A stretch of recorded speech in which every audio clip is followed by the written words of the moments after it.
And following Trump's guilty verdict, we're also going to be joined by a pollster and strategist who's worked with Trump's Republican Party, Frank Luntz. He's with us now down the line. It is, to say the very least, I'm going to go with you first, Frank Luntz, a historic day. I mean, the question that everybody's asking, does this help Trump or does it hurt him? Well, it does both at the same time. We did 2 focus groups. I ended my research at 3:30 a.m. British time, because you're 5 hours ahead. What we found out in both sessions is, number one, it's going to increase the polarization, which we thought could not get worse. Number two, it means that the undecided vote is now going to decide because they're reacting to the verdict. Most people believe that it was a correct verdict, and yet nobody wants to see Donald Trump go to jail. Third, and this is the political impact, I believe that Joe Biden will take a narrow lead over the next 48 hours, as some people who are supporting Trump do not want to support someone who was found guilty of a felony, in fact, multiple felonies. That said, Donald Trump had his best fundraising day ever after the decision. We're still within the 24 hours. No one has raised more money online in a shorter period of time as Trump, as people are donating to him in response to his being found guilty. Make no mistake, Americans like the underdog. Americans do respond to the people who they think have been victimized, and that's what they think has happened here. That said, Joe Biden is going to benefit from this, at least in the short term, as undecided voters make the decision right now, 5 months before Election Day, that they don't want to support someone who has been found guilty in the court of law. So, Frank Luntz, it's interesting, isn't it? Because if we roll back to 2016 and that campaign before he was elected, we heard during this trial, actually, from Hope Hicks, one of his former communication leaders in the campaign, you know, that moment when we heard that sort of locker room banter about how he might treat a woman and how famous men can get away with grabbing women, and, you know, there was plenty of choice language in that. At that point, it was thought, well, this is it. Even in the Trump camp, they thought, well, this is a watershed moment. This is going to change the course of the election. And, of course, we know what happened. He got elected in. And then he got this moniker of being Teflon Don, right? For you, is this a different moment? It's a somewhat different moment for this reason. The phrase that they used to sing, used to scream, used to shout in unison, lock her up, that phrase can now be used against him at the Democratic convention and at the Democratic functions. We are a horrifically divided country. We are a horrifically angry, bitter. This is going to the root of democracy. There's only 2 bright lights in all of this. Number one, the public does believe that justice was done, even if they disagree with the fact that this court case came to being in the first place. And number two, it does create a significant chink in Trump's armor. I'm not willing to say that this hands the election to Joe Biden. Having spent so much time with Trump voters, I'm focused on that 4% in only 7 states that have not made up their minds. Yeah. And of that 4%, and that's who we talked to last night in the focus groups for the New York Times and others, even they only slightly moved in the direction of Joe Biden. Yeah. I don't think that this is the deciding factor, and I do believe that the election is too close to call. Right. Well, Frank Luntz, the American people care about fairness. And one of the things that's curious to us in this country is you have prosecutors who are elected. And in this case, Alvin Bragg, who's the district attorney, gets elected in by saying, I will put Trump in jail. I'm going to prosecute him. Now, they may think that the verdict is fair, but given the number of politically motivated prosecutions still outstanding against Donald Trump, do you think undecided voters are going to be swayed by the fact that this just looks like it's politically motivated use of the legal system? And, you know, the American system are not happy about. The American people are not necessarily happy about that, right? These are great questions. And that is exactly what Donald Trump is going to claim. And here's the thing that most people don't realize. You know when the sentencing is? July 11th. You know, the beginning of the Republican convention, less than 7 days after that. The timing for Trump is awful, but this is the only one of those cases that will come to trial before the election. The Supreme Court has to make some decisions about presidential immunity, and that's delaying everything to after the election. So in the end, the public looks at this and says, I don't know if I would have brought this case to trial. I think Donald Trump is guilty, but I don't find it to be so significant. And we cannot forget that this is a two-man race, Donald Trump and Joe Biden. So at the same time that Trump is weakened, Joe Biden, who's at 81 years of age, older, the public looks at him and wonders, is he too old to be reelected, even though Trump is almost the same age? Basically, we are increasing the number of people who think that, number one, democracy is not working. Number two, that we're more divided now than at any time in modern times. And number three, that they wish that there was anybody else but these two candidates running. Jackie Smith and Ed Vasey, we have, and whether it's still in name or not, a special relationship. It's always been couched that way between the UK and America. So what happens over there matters to us here hugely. So, you know, you've got this potential situation, haven't you, November the 6th, say, that you could have the former Director of Public Prosecutions, Sir Keir Starmer, our Prime Minister potentially, meeting a convicted criminal who is potentially could be the President of America. This is quite an extraordinary thought. How do we feel here politically about what is happening there and about this verdict? What does it mean for us? Well, I think if Donald Trump does win the presidential election, that will have been the will of the American people, and whoever is the Prime Minister in the UK would rightly, for our interests, want to build a constructive relationship with them. And you've already seen David Lammy and others around Labour trying to develop a relationship with the people around Trump in case that happens. But I would also say that this teaches us something, doesn't it, quite important about the way in which politicians behave. When Frank Luntz says that the US has never been more divided, one of the reasons for that is because there are politicians who are willing to undermine the very basis of a democratic system, to refuse to accept the result of an election, to consistently criticise and undermine, including in response to the verdict yesterday, the legal system in the US. If politicians do that, that does create division. Well, we had that, the hints of that coming here when Boris Johnson decided to prorogue Parliament in order for himself. And often they say, whatever happens in America eventually comes over here, culturally, in other ways, in the way we think, in the way we behave. Ed?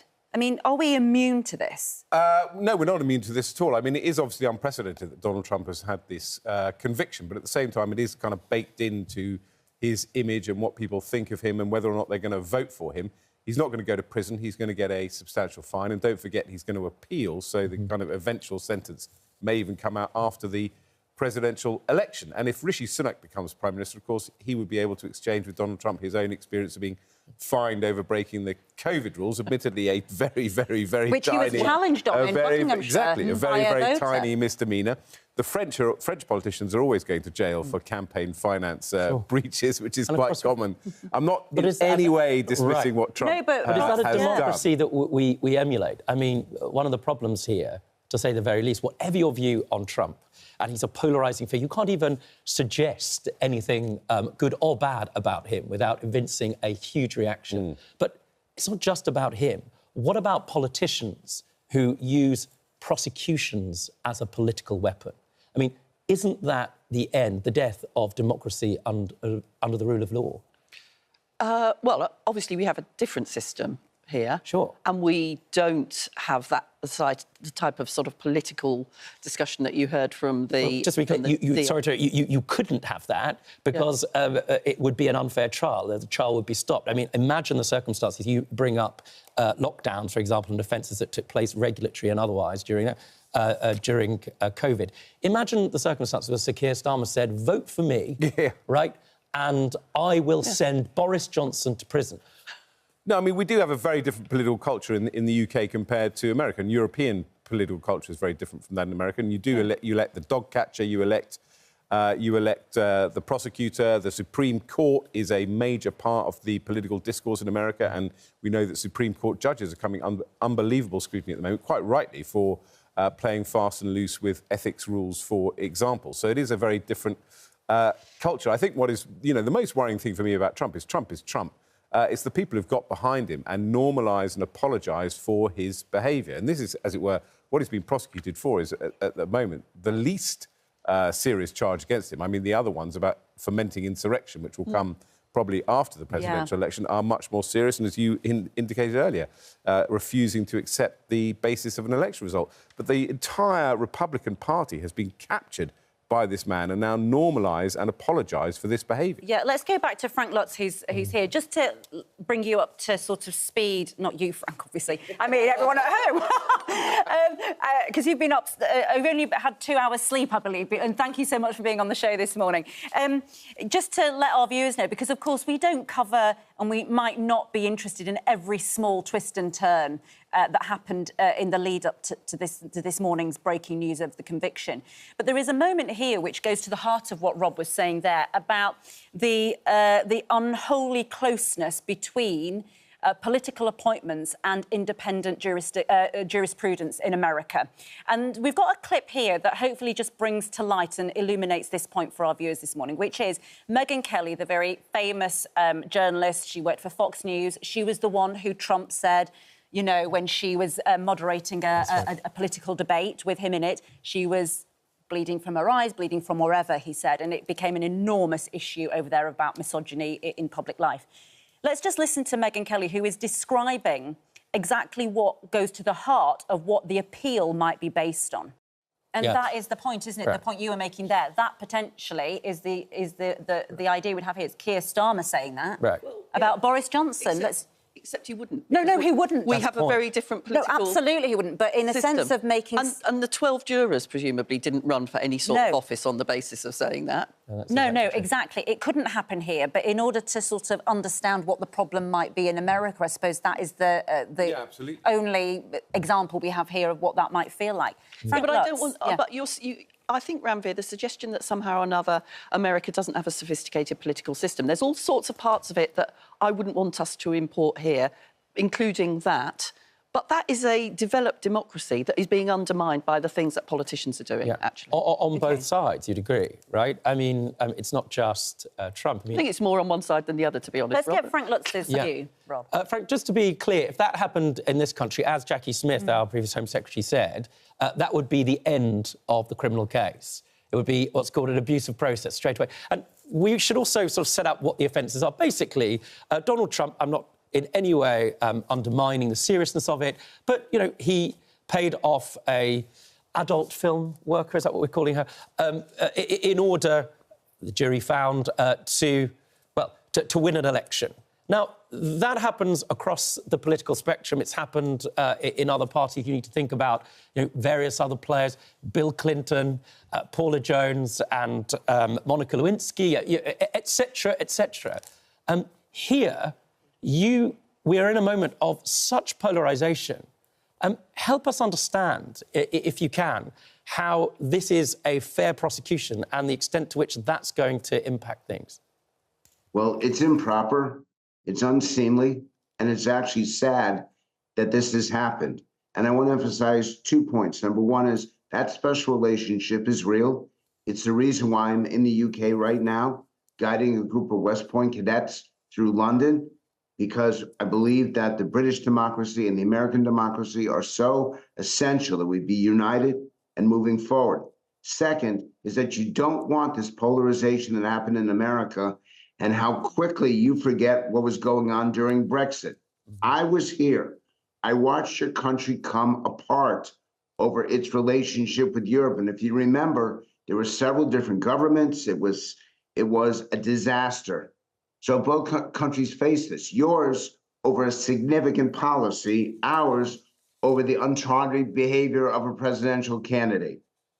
That said, please don't import, because you're right in the middle of your own election, keep American consultants away from here. Keep American politics away from here. Yeah. Keep our advertising, keep our fundraising, keep our approach. Because in America right now, you can say and do anything if it helps you get elected. You can say and do anything if it's to embarrass the other side, and that's not a functioning democracy. It is the right to speak up. Americans have a constitution and freedom of speech. Don't do it. It will undermine the safety, the security, the vibrancy of democracy. I am embarrassed, but I just remind you, we survived wars, we survived Watergate, we will survive Donald Trump. We will get through this because in the end, the people are smart enough and engaged enough that they will say no, and they will not let us on either side fail. And Frank, briefly, because we're just going to move on to some other domestic news stories now in the time we've got left, but just briefly, Sarah Palin is coming on later, former vice presidential running mate. She, in the past, has said that she could predict another civil war in America. I mean, we saw that, obviously, what happened at the Capitol on the January the 6th riots. That trial on, on inciting that violence is still to come about. But are you worried, personally, that there could be some sort of repeat of this? Actually, no. Look, the opposite of love is not hate, which was on January 6th. The opposite of love is indifference. What I'm worried of is that Americans look to democracy and say, you know what? It has failed. I'm going to go pay attention to something else. I'm afraid that we give up. I'm afraid that we give in. I'm afraid that we accept the status quo and don't try to make things better, which is inherently American, that the next generation has it better than this one. That I am afraid of. These divisions I am afraid of. A civil war, no. Well, it's been absolutely fantastic, Frank, to have you on the show. Thanks very much. Yeah, thank you so much. And I hope you get a bit more sleep, but I doubt it. So you won't be sleeping until November, I should imagine, at this rate. These are 34 charges that he was found guilty of over hush money payments to Stormy Daniels. Well, a close ally of Trump, former vice presidential candidate Sarah Palin, has said that she fears Trump's prosecution could lead to civil war in the US. And she joins us now live from Alaska. And it is sort of 11:30 at night, but remarkably looks like daylight, which is extraordinary in some ways. Good morning to you. Good morning. Good morning. Are you afraid this morning? Not at all. I'm fired up, and the majority of Americans are fired up to get out there and fight for what is right and to restore some credibility and dignity even in our judiciary. And what has happened to Donald Trump is really atrocious because no one still can pinpoint a crime that he has committed. Certainly not one that is to the level of a felony, certainly not one that is deserving potentially 20 years in prison. Americans are smart. We are tuned into what is going on. There are more of us, meaning supporters of the Make America Great Again movement under the political leadership of Donald Trump, than there are opposition to that movement. Sarah Palin, in November, that will be played out. OK, Sarah Palin, I hear what you say. There may have been some legal problems, to say the least, in the course of that trial. And we've discussed them in the course of the show this morning. But, Sarah Palin, I mean, you ran for one of the greatest offices as vice president. And you used the word dignity. You know, this is a man who has used language to say, at the very least, Donald Trump, about where he's going to grab women. This is a man who's now been convicted of paying hush money to an adult film star. You have been unapologetic, as you should be, about being an out and proud Christian, and you've used the word dignity. Dignity? Dignity? You think that his behaviour represents that word seriously, Sarah Palin? Did you hear what I just said? I said we want to restore dignity even within our judiciary, meaning a dignified system that will prove truth and that will prove that Lady Justice is one with blindfolds on, not caring what political party someone is, not caring that charges are being brought to someone just because they are an opposition party member of the ruling class here in America. That's dignity. Now, as for Donald Trump and the perception of him not being dignified, oh my goodness, let's talk about the other side of the aisle. Let's talk about Joe Biden and his family and the corruption and the lawlessness that they embrace and have gotten away with for decades and decades. Sarah, that's not dignified. Sarah Palin, can I ask you, at the beginning of this interview a few moments ago, you said, I asked were you afraid? And I asked that because you've predicted that in this scenario, if Donald Trump were to be convicted of a crime, as he has been overnight, that you would predict civil war, that you would predict riots. We obviously saw what happened in the Capitol on January the 6th. That's still yet to go to trial as to what Trump's involvement was in inciting that. But when you said we want to hit Trump's fan base, his supporters want to fight for justice, did you mean literally fight?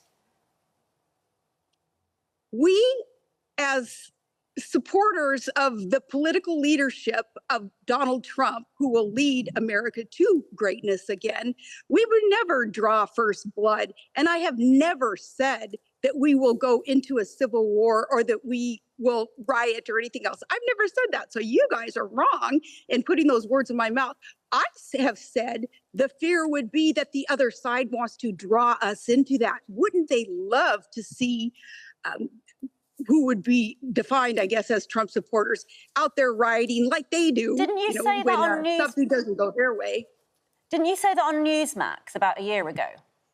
That a second US civil war is going to happen if state and federal authorities prosecuted Donald Trump? Don't pull fake news on me. I've been there, done that, and it's been thrown my way too many times. I'll call you out. I have never said, oh, we're going to have civil war and kind of a perception being that I would be calling for that. Not at all. Again, we would never draw first blood. We are civil. And that's what I mean by the dignity within rule of law and the judiciary that we want to implement again.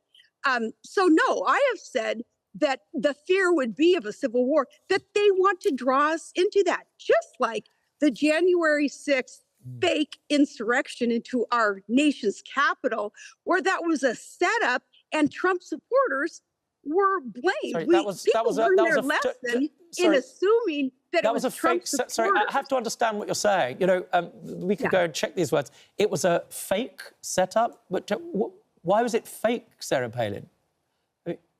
Immediately when the January 6th episode started unfolding and people went into the Capitol, the Capitol Police, many of them let the people into the Capitol. Right off the bat, the media, right off the bat, said, these are Trump supporters. There's been an incitement of violence on our Capitol, an insurrection. And I immediately tweeted out, I called the newsrooms out on this too. I said, quit assuming that these are all Trump supporters. There are fake Trump supporters in that crowd, and that was proven out. And Sarah my Palin, goodness, the Sarah wrath Palin, of it's very the important. people that was bearing in mind you're talking to us. Sorry, Sarah Palin, you've just alleged that we engage in fake news. So I just want to be clear, right? This is what you said on Newsmax. Those who are conducting this travesty and creating a two-tier system of justice, I want to ask them, what the heck? Do you want us to be in civil war? Because that's what's going to happen. Palin told Newsmax on Thursday night. Did you mean those words when you said them? And thank you so much for reading verbatim what I said. That's exactly what I said. Now, is that calling for civil war or saying that I fear, again, with some kind of assumption that I'm calling for civil war? No, you just read what I said. I said that would be the fear. And again, it's their intention of wanting to draw us into some kind of violence. And that's not going to happen on our part. And it's interesting because we had Frank Lutz on, who I'm sure you know very well, Republican strategist, who was on the show this morning, and he's been doing focus groups as the verdict was coming through as to what those Republican voters and those who have not yet decided might feel. And we asked him about whether there might be some rioting, and he said, I think the worst outcome of this is going to be apathy, that people will just disengage with the functions of democracy in America because people just stop believing in it. What on your final thought on this? That's a great point. I mean, that would be a great fear, is an apathetic collective where people just kind of give up on our country, and we give up on what at least formerly Lady Justice stood for. That would be tragic. There aren't going to be riots ensuing on our part. Definitely not. Absolutely not. But that's a really good point. We have to keep our eyes and our ears open to a sense of apathy that could kind of invade the collective here in America, because we hear you, Sarah Premier. We have to leave you there in Alaska now and say, well, good night to you, even though it's looks like... But I don't regret coming forward and speaking the truth, because I'm responsible for every person that came after me, and I'm glad that now I've put a stop to that. And I want my daughter to know that she should always have control and agency of her voice and her body, and she shouldn't do what I did and freeze up.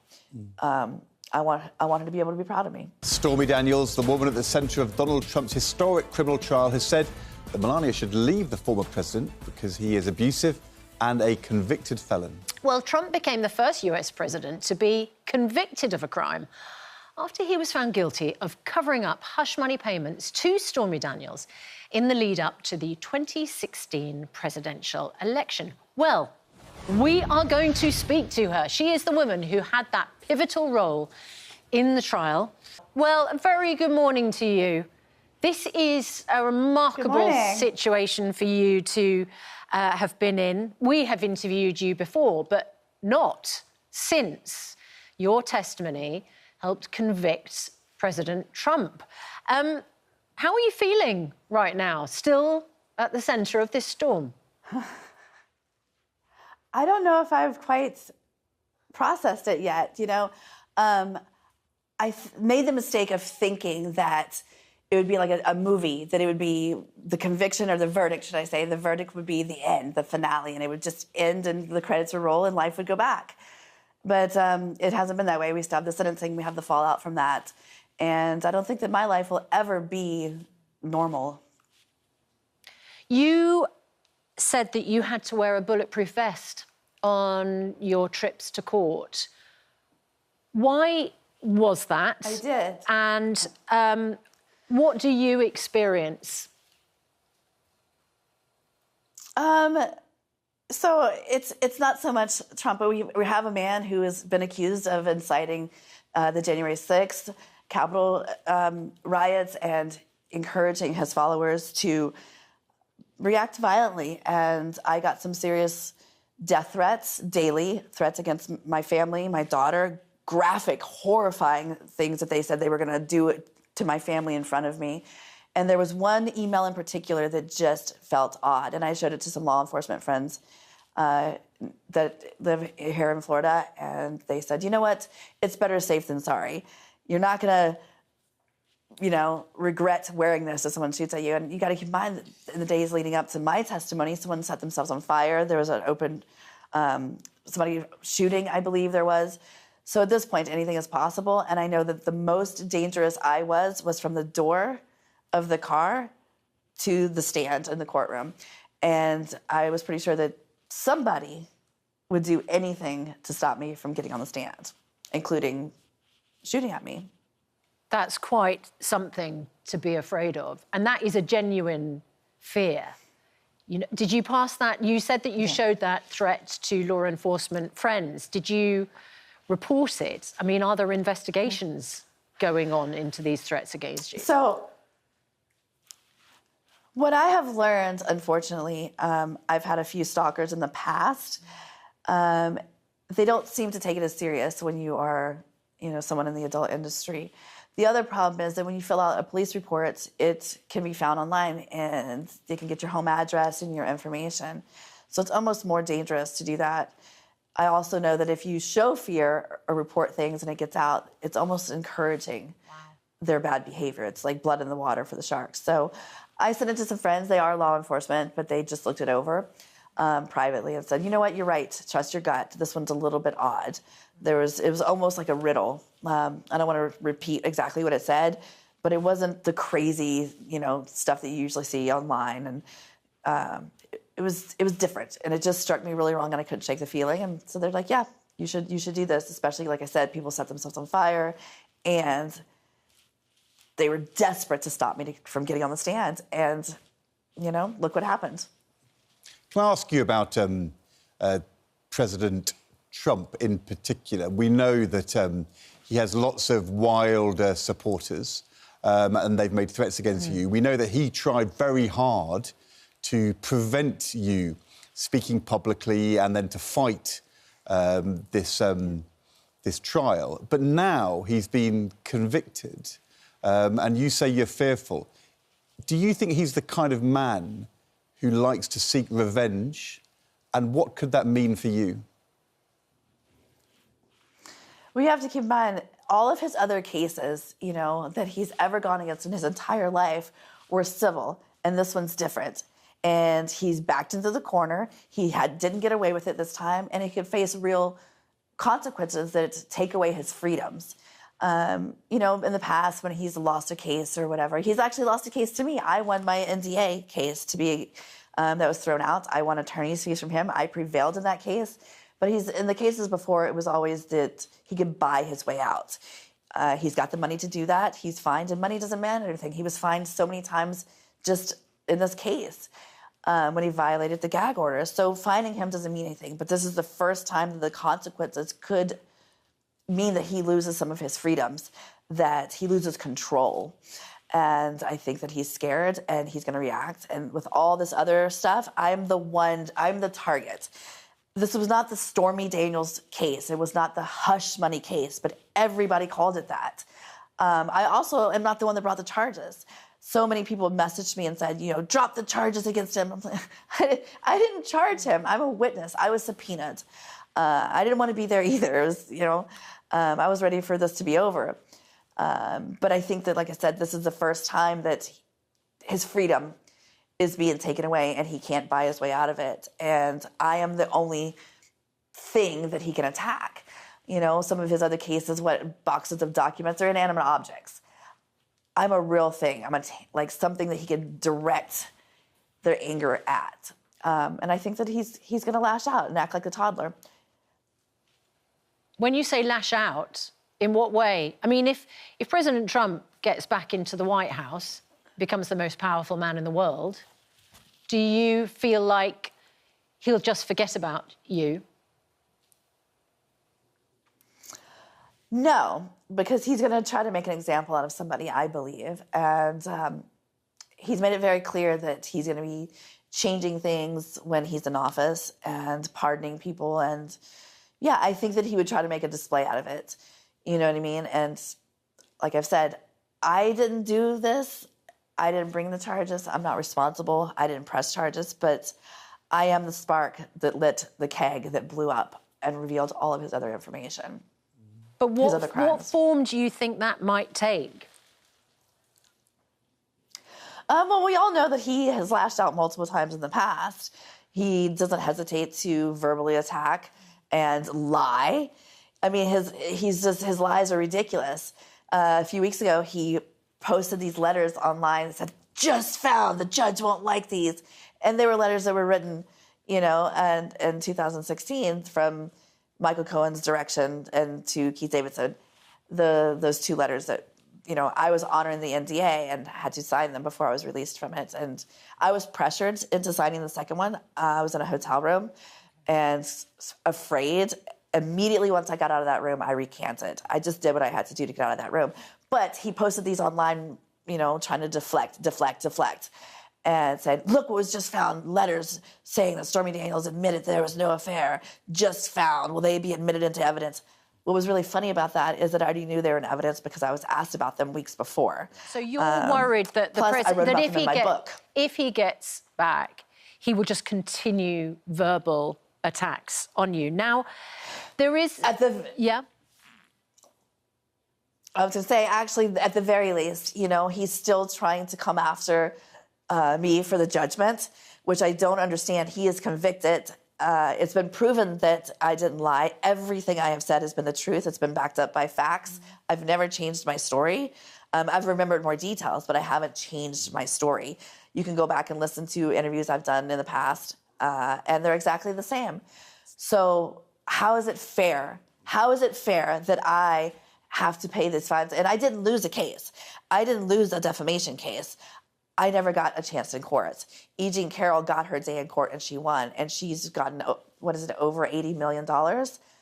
My case was thrown out. I wasn't even allowed to tell my story. And so those fees that are close to $600,000, give or take, because I have won attorney's fees against him as well, they were automatic. Trump didn't beat me.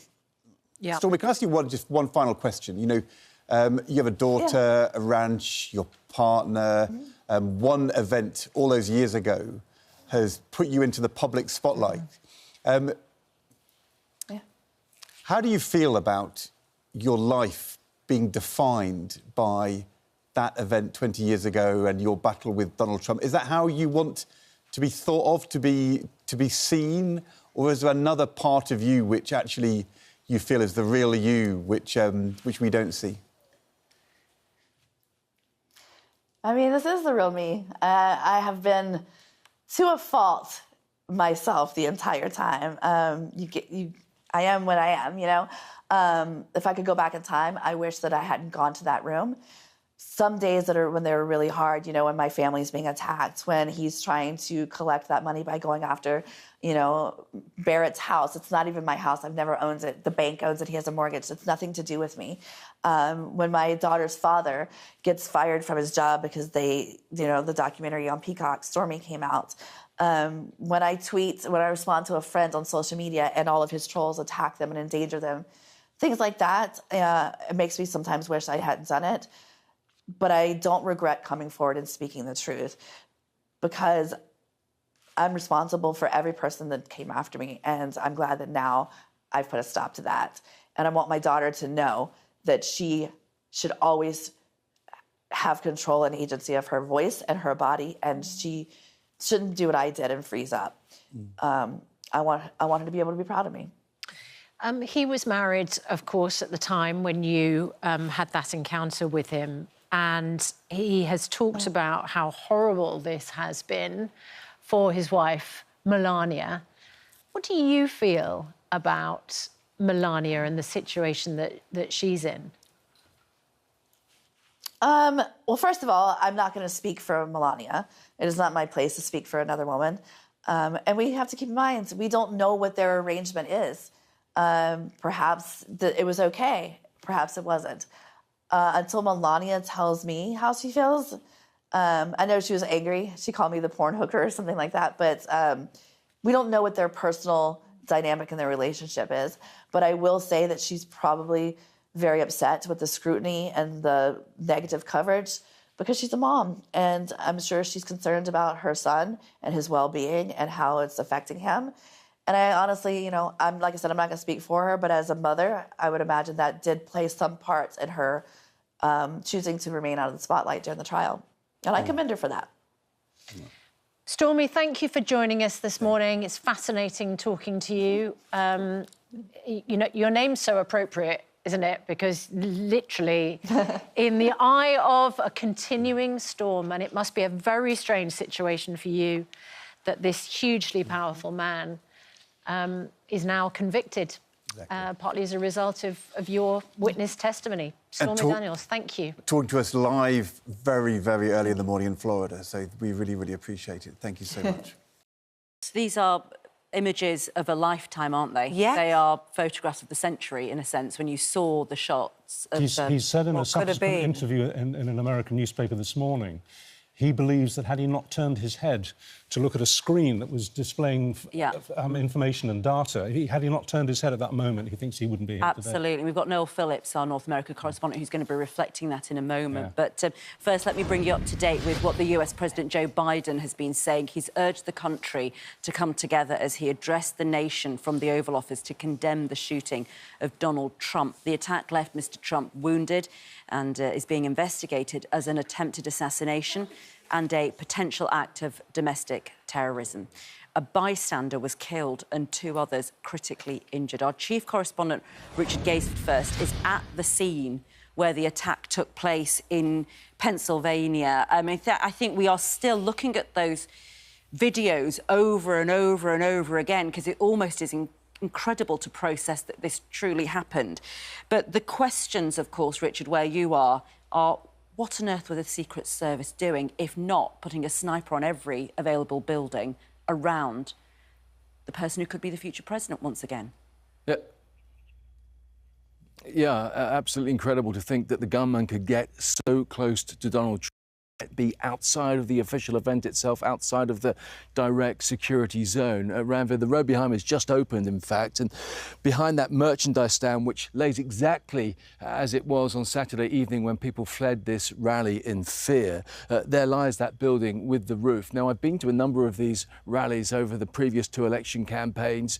You've always wondered that something could go wrong with tens of thousands of people in open spaces, lots of opportunity for someone if they wanted to cause trouble. But just how the Secret Service managed to miss this rooftop just outside of the event that allowed such a vantage point of the former president giving his speech is really shocking. Big questions being asked about that, why there wasn't security on that rooftop itself, and why when members of the public noticed a man crawling up with a semi-automatic rifle and started calling the emergency services, there wasn't a more prompt response. We were just 1 centimetre away from history being changed forever. Certainly Joe Biden knows that this will perhaps change the course of the election and certainly change attitudes in this country. You know, the political record in this country has gotten very heated.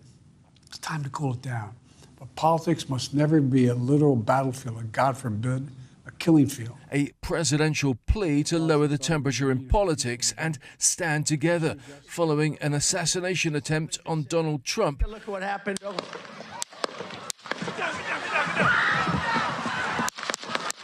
Which failed to keep the former president down for long. But this image shows just how close the bullet came to causing him a far more serious injury than the graze he suffered to his ear. Now there are questions over how it was able to happen. They have to go out of their way to protect him.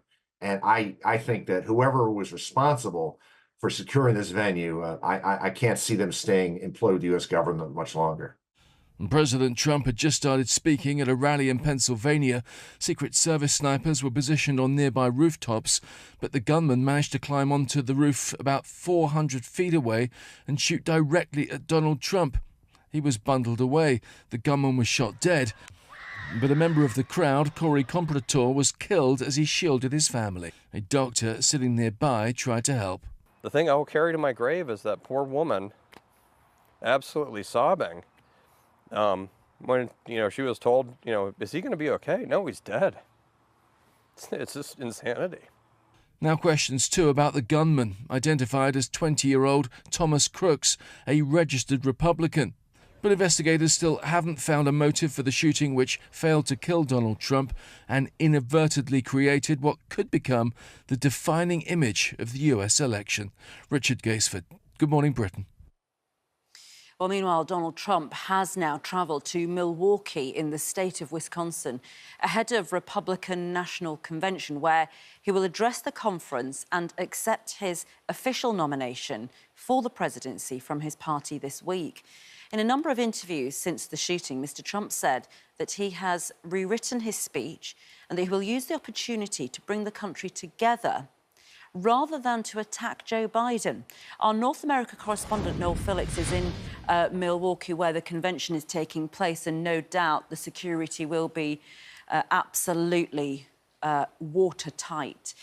Morning to you, Noel. And just picking up on what Richard was just mentioning before the bulletin, that President Trump, and I've seen it online too, this idea that he was just millimetres away from essentially being shot in the back of the head. I mean, it is just a pure fluke that he happened to turn to look to one side at the point that the shots were fired. And Ranveer, the former president, has been giving an extraordinary insight into that ordeal and also his frame of mind, telling the New York Post in an interview and speaking for the first time, saying that a doctor who treated him when he went to the hospital told him it was a miracle that he is still alive. He also goes on to say in that interview, and I quote, "I'm not supposed to be here. I'm supposed to be dead. I'm supposed to be dead." He is, of course, referring to that very same point that you made. Had he not turned his head at that very second, he talks about the fact that that bullet would have ended up in the back of his skull. He also, talks about, that phone call that he had with the president, Joe Biden, and describes him as a nice man. And in this interview, you get a sense that the rhetoric that Donald Trump was so used to hearing from him, he's changed. He also talks about the fact that he's changed his speech. And when he takes to that stage behind me in just a few days' time to officially accept his third presidential nomination, he will be talking about unity. He says now is the time for America to come together. And I also understand, having spoken to a few officials close to his campaign, that his wife, Melania Trump, and his family will potentially be taking that stage, and we will be seeing a different Donald Trump compared to what we've seen before. But he also, and I should point out, has praised the response of his Secret Service officers, despite all the controversy about their response and how they, of course, allowed that shooting to happen in the first place. With security concerns exceptionally high, we watched as hundreds of police officers were deployed onto the streets of downtown Milwaukee. Their job to protect the Republican National Convention following that failed assassination attempt on former President Donald Trump. The incident has left many of his supporters feeling anxious and afraid. My wife went home today because she's a little bit scared, so she's worried about being here despite all the protection we can see around us. Yes, but she's been here all week, and she's witnessed how every day the protection has gotten more and more and more. Secret Service officials, though, insist there are no credible threats. So we are confident in these security plans that are in place for this event, and we're ready to go. It's been an 18-month process.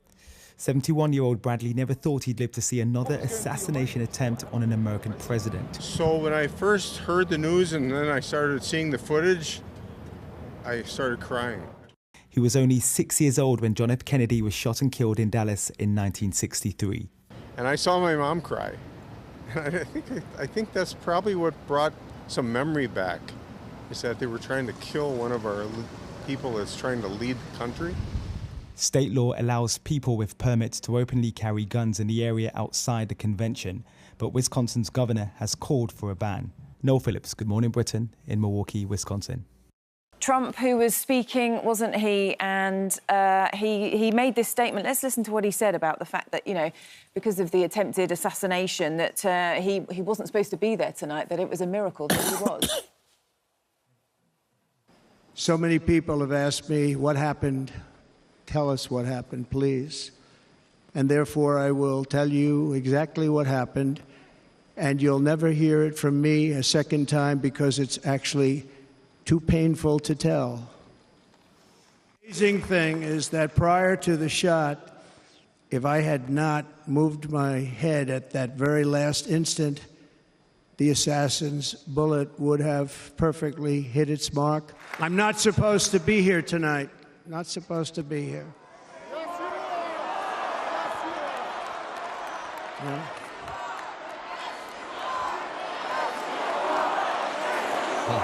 So that was the scenes overnight. Ian, I know that you were watching on it, hanging on his every word. I mean, this seems to have boosted his popularity, doesn't it? I stayed up to watch it, so you didn't have to. Thanks. Well, thanks. We all have hearts.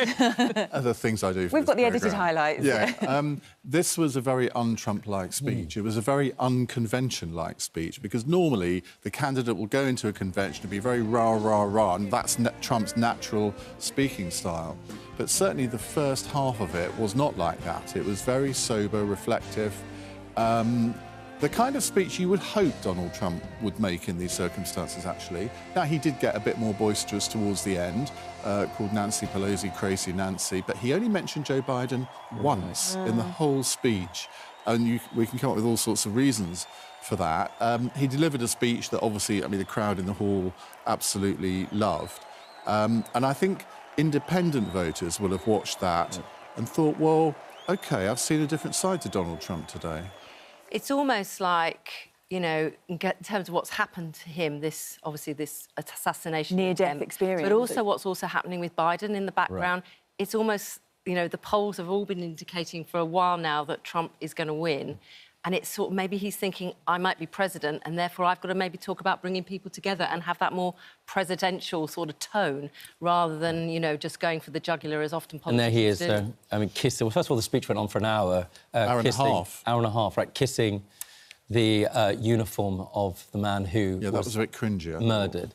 Well, it might be, but ultimately it's the big question whether or not he's going to be facing Biden or perhaps Kamala Harris. And overnight, a lot of talk about the last president, Barack Obama, saying it's time to go, and perhaps a Kamala Harris-Pete Buttigieg ticket.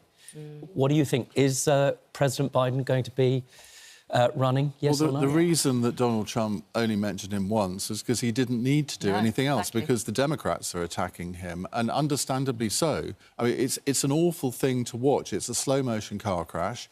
I think Joe Biden is starting to realise that this is not tenable. I think what would push him over the edge now is if Barack Obama actually came out publicly and said, Joe, you've got to go, or if Bill Clinton did. Now, Clinton and Obama don't know... I mean, there's a strange relationship between Obama and Biden. If you read Obama's memoirs, he's not a huge fan of Biden, it has to be said, and Clinton and Biden have never got on. But I think we're reaching the point where Biden will probably... He could be gone by the end of the weekend. That's what a lot of people in America are speculating. Listen, we've got Bob Mulholland here with us as well, Democratic political operative and also a friend of Biden. So let's speak to him now. Good morning to you. Thanks so much for joining us. We really appreciate it. Obviously, we're speculating now about what is going to happen with President Biden. Ian's just referred to it as a slow-motion car crash. In your mind, then, is this decision imminent that he is going to step down? I'm a Biden delegate. I'll be in Chicago a month from now, and all indications will be a Biden-Harris ticket. I know the press is speculating a lot, but that's all hearsay, and they say, oh, so-and-so said this, but so-and-so is not quoted in the paper. And as far as the speech, I think Trump almost fell asleep a couple of times. And as far as independence, I think they probably clicked onto a rerun of I Love Lucy. It was a rambling speech. I didn't quite understand what Trump was doing, and I've seen a lot of press reporters afterwards talk that the teleprompter guy was like getting lost because Trump was all over the map. We have 16 weeks to go. That's almost 3 times the length of UK elections, and I know the UK election, people said, oh, it's way too long, way too long. We have 16 weeks. As long as the economy does well, the Democrats will win on November 5th. Bob Mulholland, you've watched President Biden, you've watched the debate, you've seen his various interviews since then. You're a Biden delegate. Do you honestly and sincerely and truly believe that he has the mental capacity to go on for another 4 years to be the American president? Yes or no? Yes. Trump is the one that a few months ago forgot the name of his wife. You know, people... jump over Trump's problems, but Trump has had a lot of mental problems.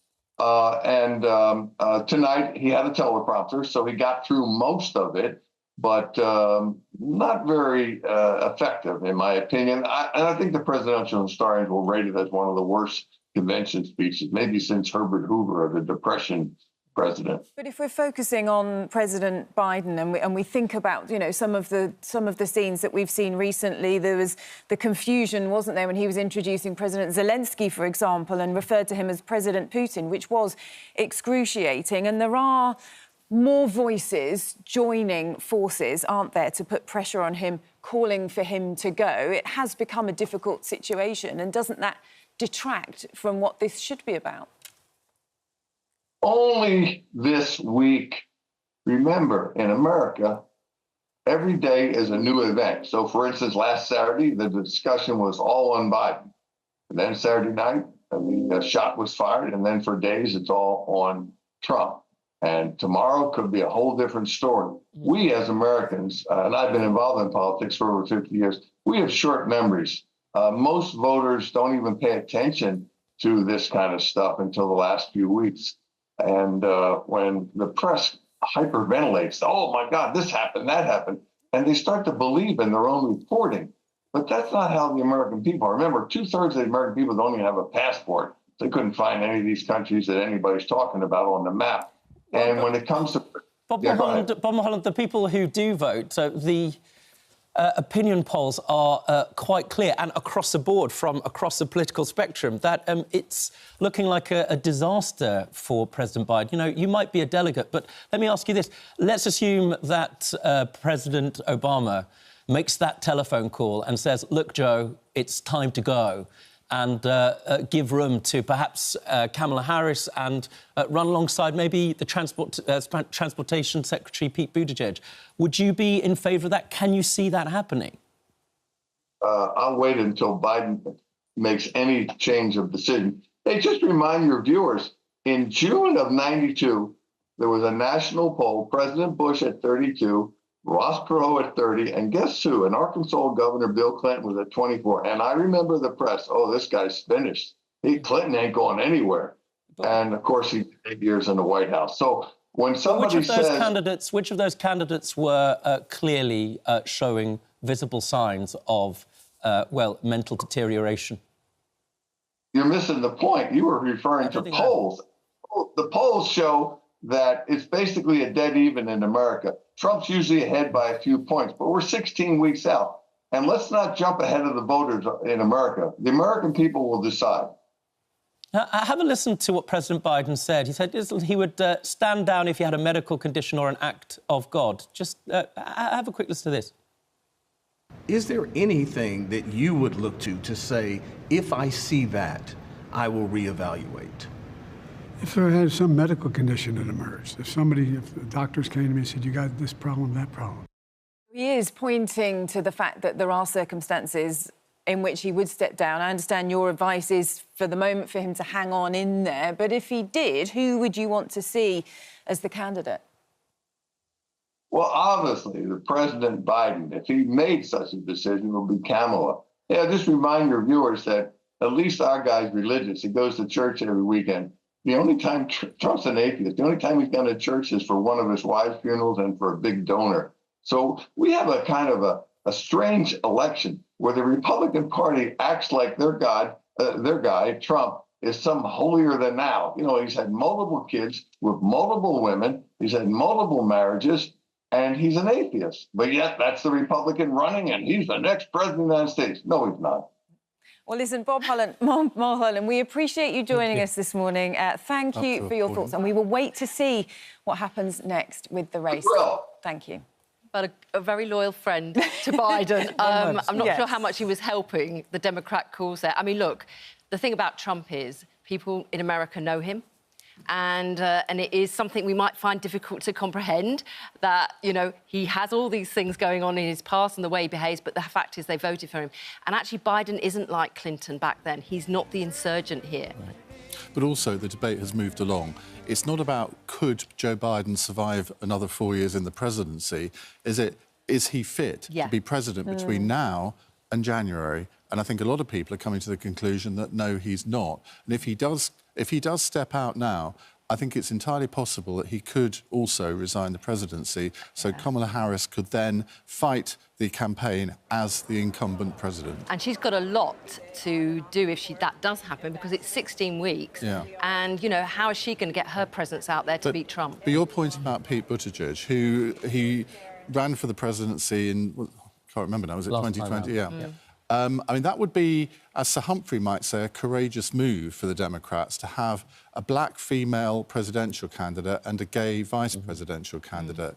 Now, there will be people who say, oh, I don't know whether America's ready for that. Well, you only know. It depends on the personalities, and I mean, Pete Buttigieg is very well respected in the States. I think across the political divide. The problem is time, though, isn't it? Yeah. Is that Democrats have got to make a decision, and probably around Joe Biden sooner rather than later. Because they need to build up that support. Of course they have. And when we talk about support, one thing that I think stood out are those pictures of the Trump supporters wearing ear bandages in solidarity with Trump. There we go. I think we can see. I mean, that's quite a look, isn't it? It is. It is. I think you'd look really good with one of those. Are we all going to be wearing them? Is that what you're suggesting? It's the summer. I mean, this seems, obviously that's funny to look at, but, this is the leader of the free world. The implications of what happens affect us all. And there was no cover-up. I mean, come on, everyone was saying he's fine, there's no issue, he just had a bit of jet lag. Come on, he wasn't well.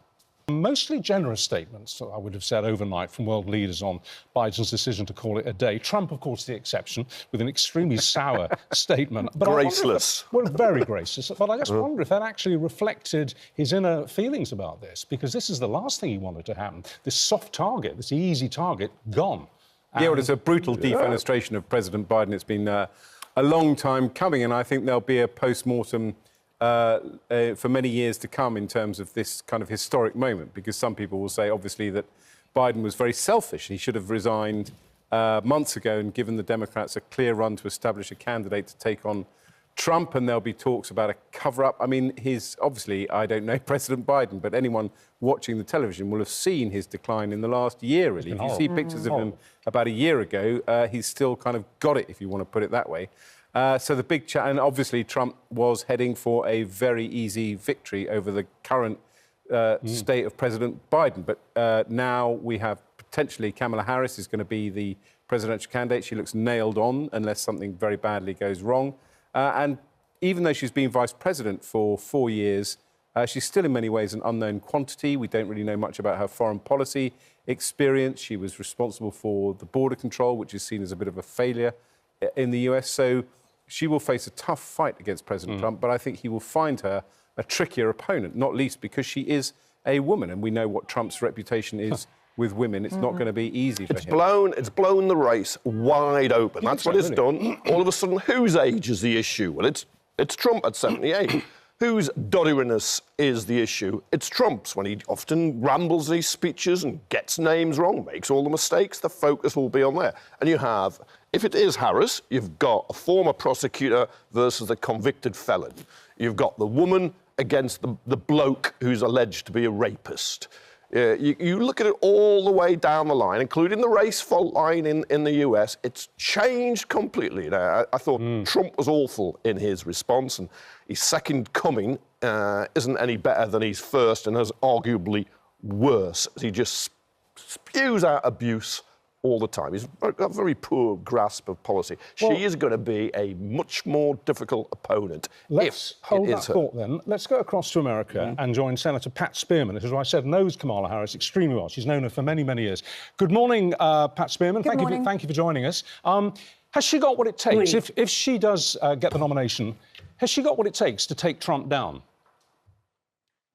I believe not only does she have what it takes, but I believe she will use everything that she has learned throughout her life to make sure that America is saved from the catastrophe that would be a second Trump presidency. Let me say a little bit about, because here in America, when you're the vice president, you are in a supporting role, just as President Biden was in a supporting role when it came to supporting President Obama. And so there are a number of things that Vice President Harris has done on the foreign policy front, and in a number of other ways that people don't necessarily see. But we know here in America that not only does she have what it takes, but she is a fighter.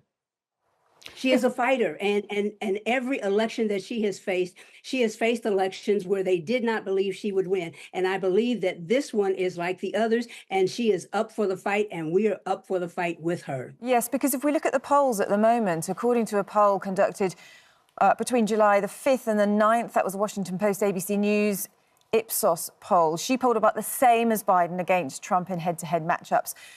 In a July the 13th to the 16th, Economist YouGov poll found that she would perform slightly worse than Biden. But I imagine, the campaign starts now, doesn't it? But she does have those polls to consider. Yeah, we consider the polls, but the polls are really a snapshot in time.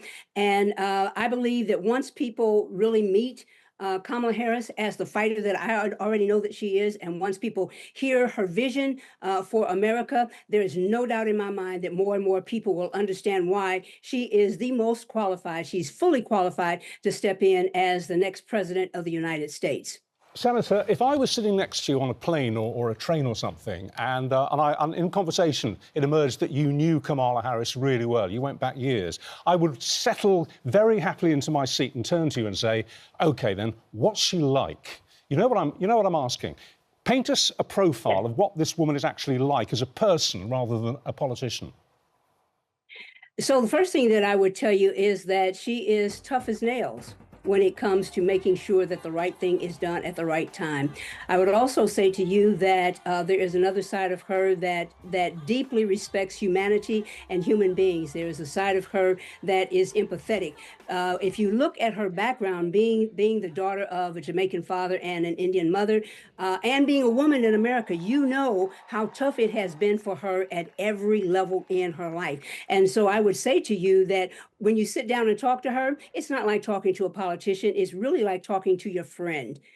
OK, should we turn to Kristen now? Hello. Thank you for joining us. You're from this organisation called the Democrats Abroad, which represents the interests and the rights of Democrats outside of America. So thanks for being here this morning. I suppose the problem here for Kamala Harris is that, certainly initially, she's been part of the cover-up. And there has been a cover-up to hide the fact that Joe Biden was not all there and hasn't been all there for quite some time. And she was part of that. How will she deal with that damage? I take absolute issue with the statement that there was a cover-up. There was no cover-up. I mean, oh, come on, everyone was saying he's fine, there's no issue, he just had a bit of jet lag. Come on, he wasn't well. He is fine.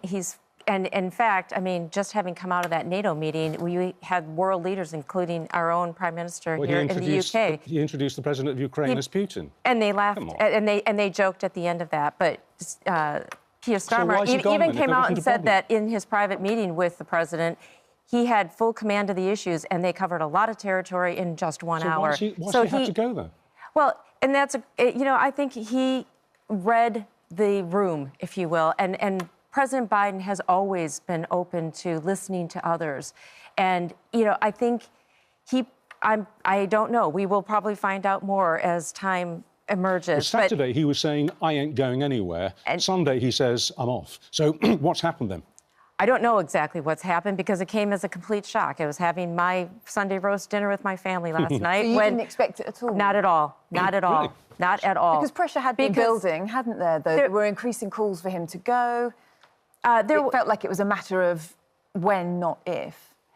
I think to the outside world, it may have been a lot of noise. And to him, I think he looked at it and knows what he has achieved. His legacy has been one of a tremendous list of accomplishments for the nation. He has the best interest of the American people at heart. And frankly, I am going to miss Joe Biden on this world stage. He has been the person who has brought us back from the brink of losing our democracy. And we know that with Donald Trump once again reemerging in this election, we could potentially be sleepwalking into giving away our democracy again. And that's why I am thrilled that Kamala Harris has had the last 3.5 years to work alongside of Joe Biden, who brings his 50 years of experience with him. She has learned from the very best, and she will carry, I believe, this whole ticket forward in a really, really strong and dominant way. You think that she's the right choice? Because we've yet to see who else emerges. I mean, Obama hasn't endorsed her, didn't endorse her with the statement he gave when he was talking about President Biden going. Do you think she will be able to unite the party? I do. I do. And, there will be a process that's going to unfold. We're all going to see what that process is. We're going to learn about it together. But at the end of the day, I think this party will rally behind Kamala Harris because she has earned the right to be on this ticket. Mm-hmm. Now, there may be other candidates. I think the more interesting question will be who will be her running mate. All of this remains to be seen. But at this point in time, I do think the party's going to rally around her, and rightly so. We are 4 months out from the most consequential election in our lifetime. Do you think her running mate could be another woman? I absolutely do. I think the stage is wide open for her to pick whoever she thinks is going to be the best person for the role. And I think we could very easily have a double female ticket. How will she deal, assuming that she does get the nomination, how will she deal with the personal nature of attacks from Trump? I mean, he's going to be, you know what he's like, he's going to be vicious. How will she deal with that? Well, she's had 3.5 years of personal attacks coming from Donald Trump and many others on the Republican Party, most of them unfounded and unfair. But you know what? I think as a woman who's the first of anything, she, frankly, has been unfairly attacked. I mean, it came with the territory. She was ready for it, and I think, as your other guest described, you know, she's a tough cookie. Although I've met her, and she's equally kind and generous and warm. So she's got, I think, what it takes. Let's go back to State Senator Pat Spearman, who I'm sure wants to come in at this point. What about on that issue of how she's going to deal with those attacks from Trump? How do you think she will react in that situation? Because he's definitely going to be, you know, pushing her as hard as he can. You know, I believe that she will act judiciously. I believe that what she will do is not lower her standard, but she will address issues academically because she's prepared to do that. I also know that as a Black woman in America, you get accustomed to being attacked. Unfairly or not, you get accustomed to that. I believe that what she will do is each time he tries to attack her, she will take the message back and put it on the American people. Those of us who have lived here and lived with the freedoms that we enjoy, we understand that we are at a very critical moment in our time. And so we could always go back and litigate a number of things, you know, in terms of why didn't this happen and why didn't that happen? But we're ready to move forward. And I believe that what Kamala Harris will do is she will use her wisdom, her knowledge, her intellect, and she will use, even sometimes may even use her humor to make sure that the American people are front and center on the stage. And it's not about her. It really isn't about Trump, except it's about what he wants to do. But it's about the American people. It's about moving us forward. It's about protecting our democracy. It's about making sure that we understand, we here in America, we may not be perfect. We are on the way to perfecting our democracy, but for sure, we don't want to lose it. And that's why Kamala Harris is going to not only unite the party, but she will unite America. Senator Spearman, do you want to come back to me or on me on my initial comment just after we'd spoken to you there, when I basically referred to this cabal that surrounded President Biden and was in full denial about his cognitive issues. And finally, the truth has broken through and he's stepping down. Do you agree with that analysis? Your colleague here certainly didn't. And do you, be honest, do you have a sense of relief now that when you see your candidate getting up to make a speech, you're not going to be biting your fingernails thinking, oh, my God, what are they going to get wrong now? Whose name are they going to forget? Are they going to wander off stage in the wrong direction? All those days are over.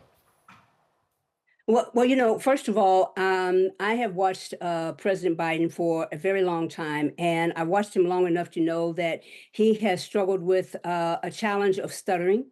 And I have had friends who have had the same challenge, and I've watched them struggle through getting through a sentence and sometimes getting halfway through the sentence and what they wanted to say didn't come out correctly. But here's what I know.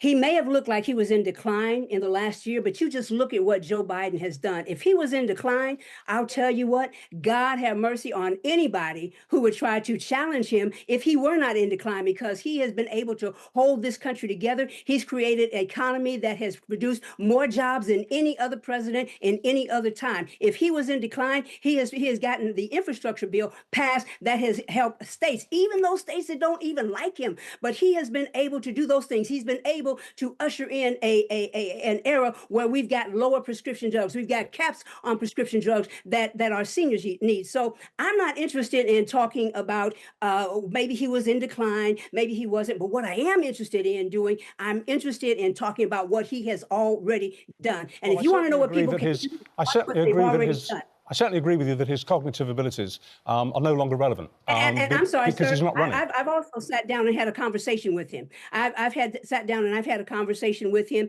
and in my judgment, he was not in decline. Well, okay, and I but believe that what there are happened lots was, I believe that- Senator Spearman, I mean, come on, there are so many senior Democrats at your level and above, to be honest, and you have other people, huge supporters and fundraisers like George Clooney, who've all said explicitly that they think he'd lost it. So yours is, I wouldn't say it's a lone voice, but it's certainly in the minority. And anyway, just to repeat, it's over now. He's yesterday's man, isn't he? And he's just marking time before the November election. Stay with us, because we may well want to come back to you. What do you make of it? It's interesting, isn't it? But both the Democrats that we've got, one in the studio, one in America, are still in full defence of Biden and saying that, no, he didn't have any cognitive issues. Yeah, that's because he's their man. Yeah. And all of a sudden they're mourning somebody who has been forced out, who had considerable achievements all the way through his life as a senator, Obama's vice president, 8 years. It's true, his record, if you look at over the last 4 years in terms of jobs and the economy, is really, really good. But he's just been pushed out. And you could see he was clearly in decline. And it was painful to watch because it was both physical and mental, and he would have moments of absolute clarity, then there'd be others when he'd go wandering up a garden path in his head as well as physically, and that was terrible to watch. And so he couldn't stand again. It's better for him because he can go out as undefeated, but it gives the Democrats a chance. It gives them a fighting chance. It's completely changed the dynamics of this contest. It was going only one way, and that was towards Trump victory. And it's been said before, and it was true, the assassin winged Trump, but he killed Biden. And the best thing that you can do now is get a candidate quickly, if it's Harris, and unite around that. And she's got to come out fighting. She's got to show all those qualities we've heard she's got. But in truth, here in Britain, we haven't seen them. Because if you're the vice president, you are in, you're in the background. I mean, I think your question is a very important question, because although, again, I totally obviously agree with Kevin, Biden has a track record second to none over 50 years of politics. But the point is really about the democratic machine, if you like. So the criticism will be, in terms of the American political debate, who knew what when, the classic question you always ask about a political scandal. And the Democrats will be, in my view, on the back foot, because people will say, now that Biden has quit, you've confirmed what we all saw in the debate. Why didn't you do it sooner? So that will be one front they will have to fight on, while also launching their new candidate. So it's not going to be easy. Look, Just to pick up on your point, Donald Trump has said overnight that, in his view, this is one of my questions earlier, Kamala Harris was complicit in that cover-up. Exactly. He will be making the most of it. But this is politics. This is stuff that's going to go around, and who knows how it will land with the American public. I think the biggest problem is that Kamala Harris, despite being vice president, is not a known quantity to the American people. You're asking a lot to elect somebody as president who you will have basically 3 months to get to know in a way that they don't know Donald Trump, whatever you think of it. When Donald Trump was president, they tried to keep the show on the road. And people went in, didn't last long. He went through chiefs of staff at an enormous rate. But they all knew he was balmy and mad and deranged. Right? It was quite clear. But they tried to keep the show on the road. And that's what's happened here with Biden. You could see him physically and mentally beginning to fail. No, people cannot confront something like that sitting under their noses. It's too existential to confront. But I totally understand why. If you are Harris, you will have had training wheels on for 3.5 years. All of a sudden, you can take off those training wheels and you can go yourself. And all those divisions, woman of colour, a prosecutor, up against a man who loses his way all the time, and the spotlight has been on Biden. Don't forget, because Biden has been frailer and more doddery. But Trump is not a healthy man, physically or mentally. But also, don't forget, this will be down to kind of crude, hard firepower as well. Who will be the vice presidential candidate? Probably the governor of Pennsylvania. There are 3 swing states, maybe 6 swing states, where this election is going to be decided. Billions of dollars will be spent in those 6 states. The rest are already effectively in the bag for either side. That's where the fight is going to be. Well, we've got a few UK stories to talk about, but just before we wrap this up, let's just go back to Pat Spearman briefly. Pat Spearman, be absolutely honest, you must be feeling pretty relieved this morning. You know what relieves me? It relieves me that we're finally talking about the issues and not about President Biden's health. And let me just say this, because I think that it's important to understand the fight that we are in here in America. We are the ones that have lived these last 18, 20 months, however long it is that Trump has been running, in the fear that our democracy would be destroyed.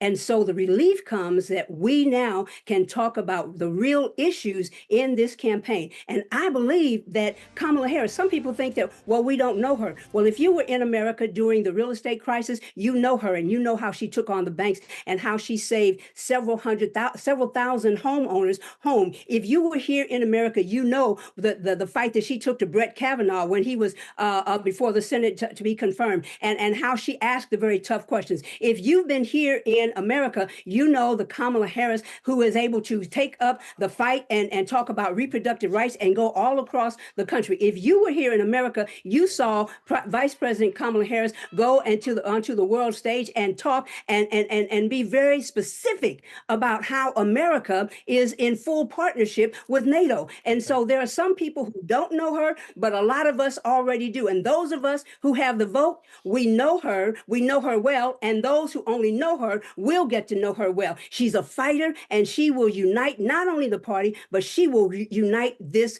country. And I'm so glad about that. We can now finally talk about the issues. Thank you. I think Pat Spearman could possibly be on her campaign team, don't you? Kristen, last word. She will be. She probably will be after that performance. You must be feeling relieved this morning. If nothing else, we can all stop talking about whether Biden's in cognitive decline or not. And that's concentrate on the issues rather than... We can get straight onto the issues, and we can go back to what we need to be doing as well, which is getting Americans registered to vote. And I cannot say enough, as Democrats abroad, UK, we have Americans living in this country. We have them living in 190 countries around the world. Every American citizen has the right to vote in at least federal elections. Many of them don't know that. They think that when they leave the U.S., they lose their right. They've got the right. And if anyone needs help getting registered to vote, go to votefromabroad.org. Okay. Okay. We're here to help. Good to know. Kristen Nice. Captain Thanks a Wolf. lot for coming in. Thank you. Presumably, you've been up for the last 3 hours watching the debate in order to give us your detailed first-hand reaction. Who won, Kamala Harris or Donald Trump? I think Tricia Goddard has a more in-depth analysis of the Yes, debate. do I get the sense you are not particularly invested in what's happening? Invested. It's hugely consequential. Sure.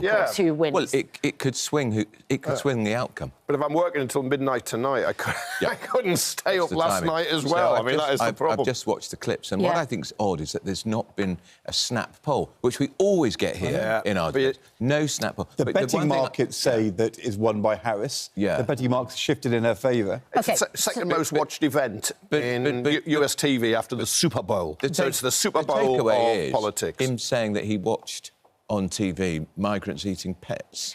Tricia, you watched for us. Yeah. I think just the impression I'm getting here, it didn't seem to have huge, explosive, standout moments. What it did have was moments of weirdness.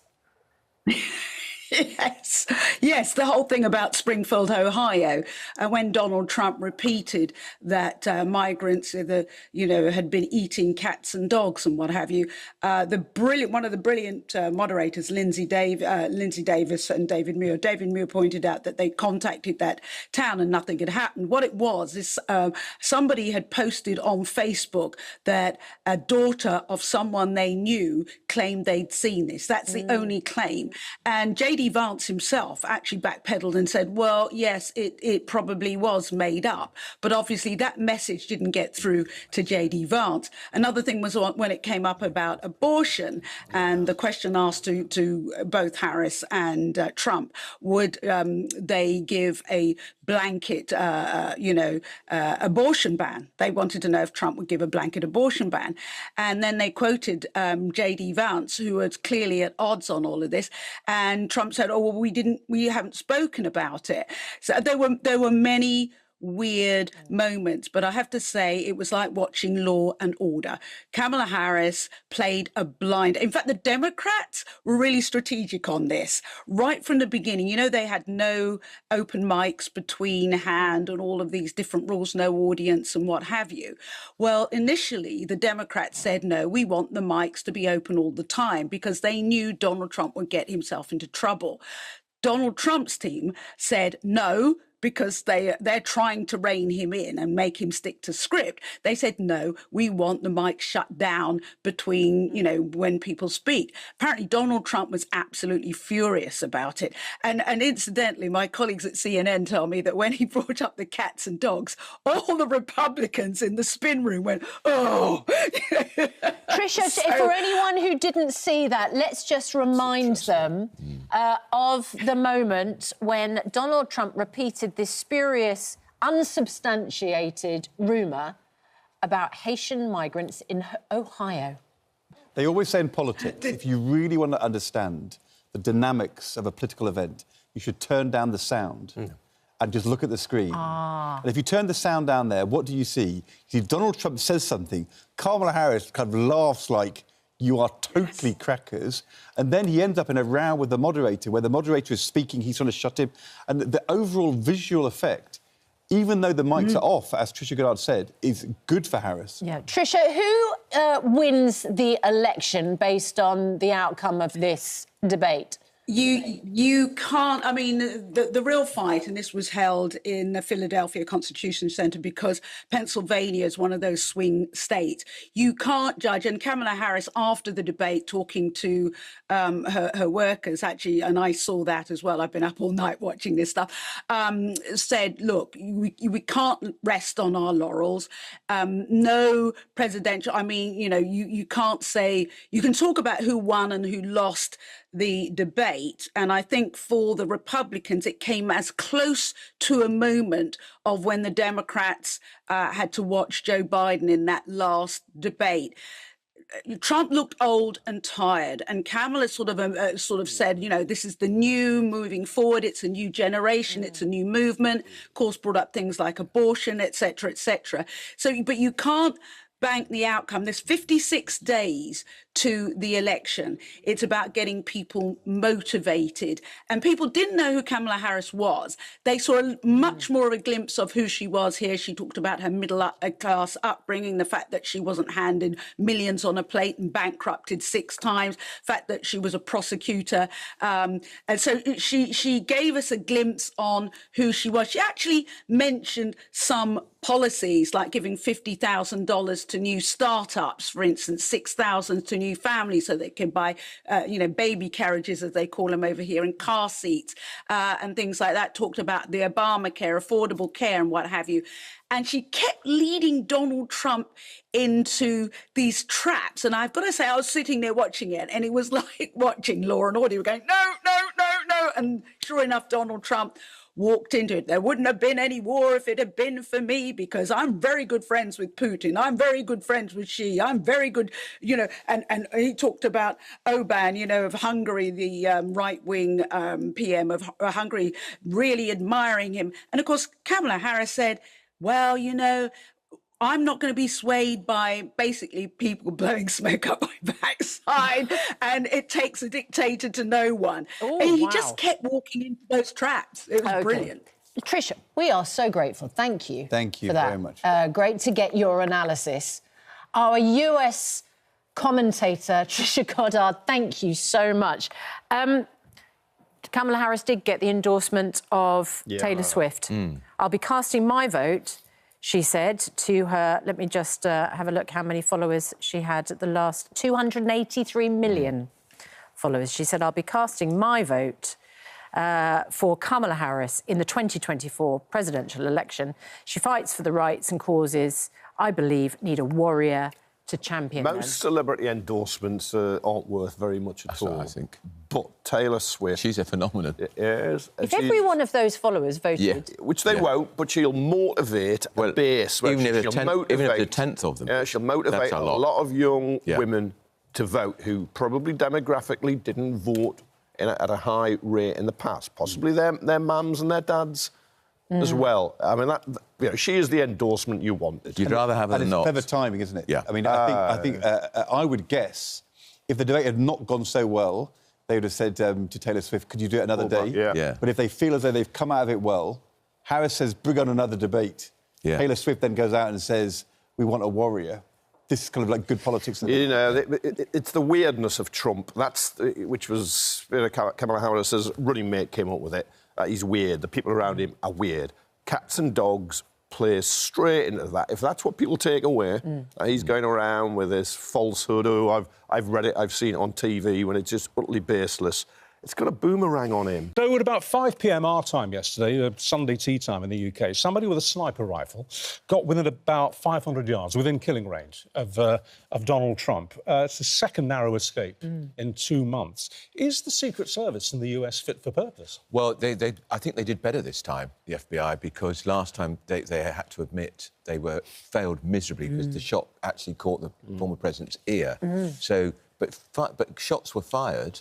But they got the gunman very quickly. I think the shots were by the Secret Service. Yeah. I think they did their job this time. Yeah. They saw the rifle sticking out of a hedge, stopped any attempt, and he's been arrested.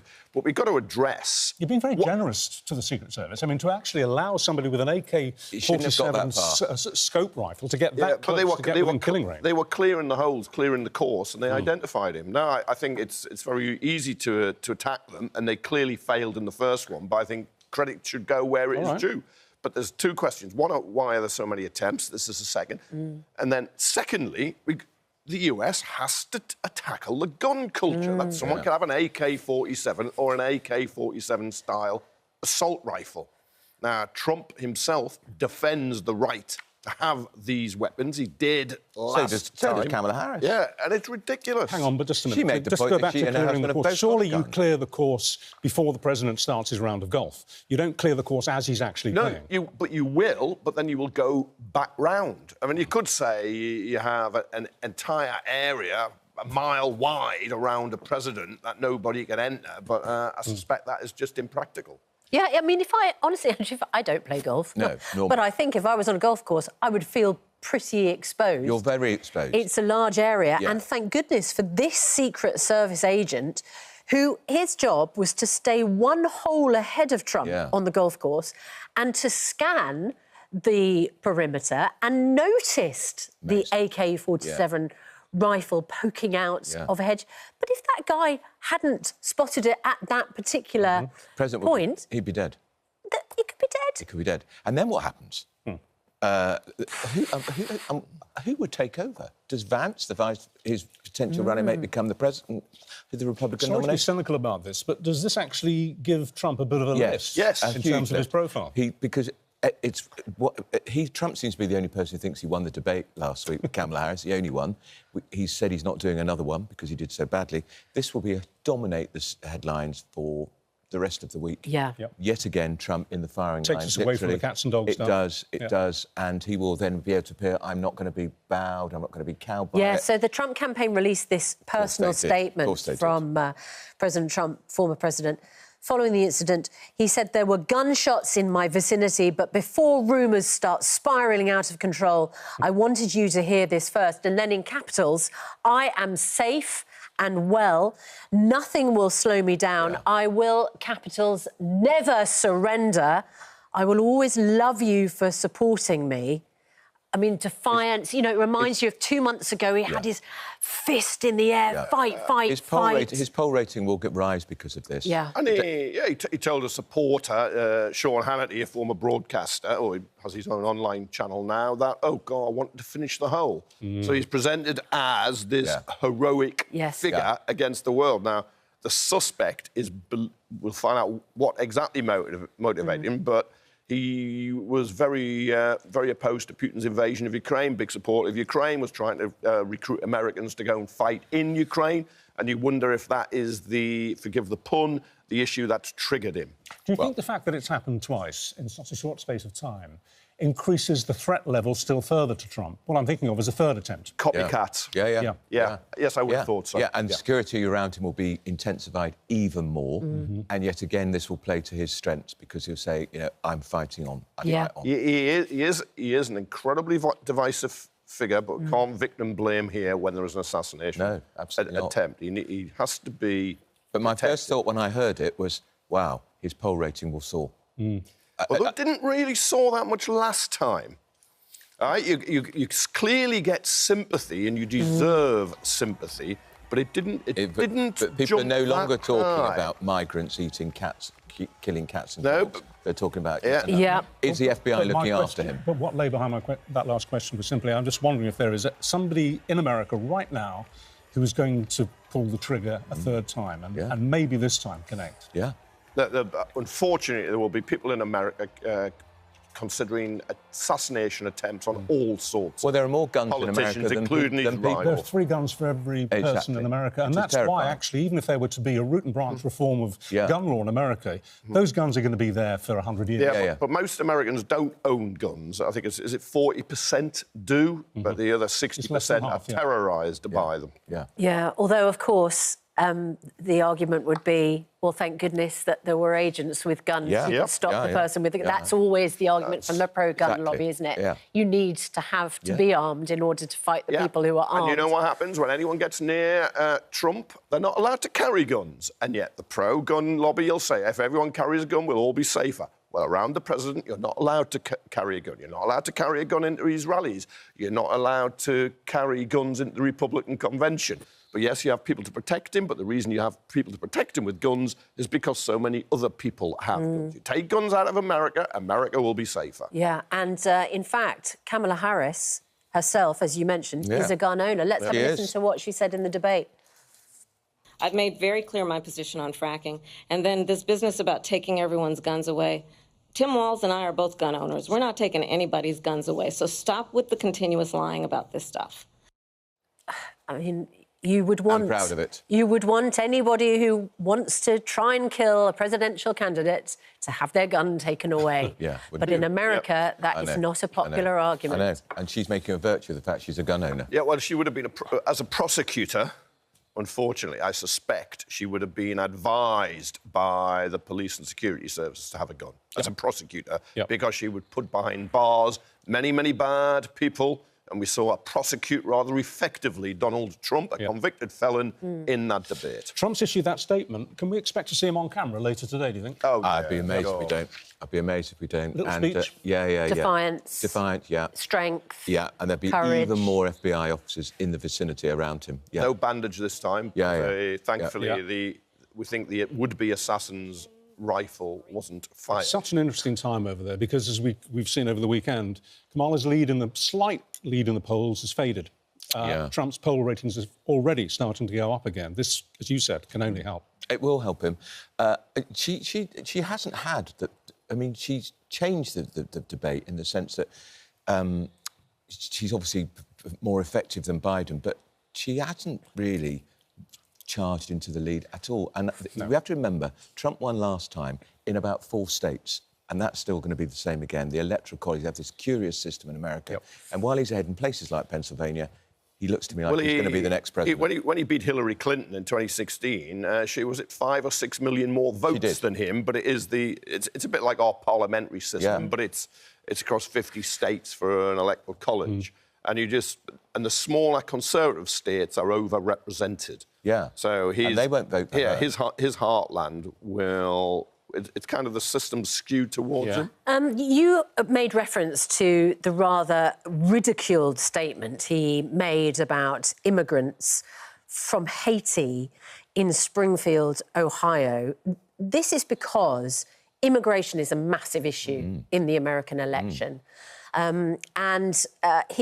mean, let's have a listen to him again, talking about his accusations about the Haitian community in Springfield.